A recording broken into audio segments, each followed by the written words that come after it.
So Islam contains 4 elements. One is the aqidah, belief, 100% unconditional, non-negotiable belief that Allah is the one, and we have to believe in whatever unseen He has provided us proof with. Second is Allah, to accept and understand He is the only sovereign and He is the only one we actually submit all our allegiance, all our submission, and every single form of obedience. And the third thing is ibadah. And we accept it that Allah is the one, He is our Lord, He is the only sovereign. Then the third comes is to follow what He commanded us with.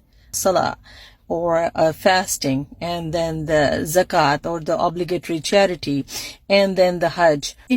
And every single thing belongs to Him. Every single form of ibadah, every single form of submission belongs to Him. So that's the third, the ibadah. Fourth element is the deen.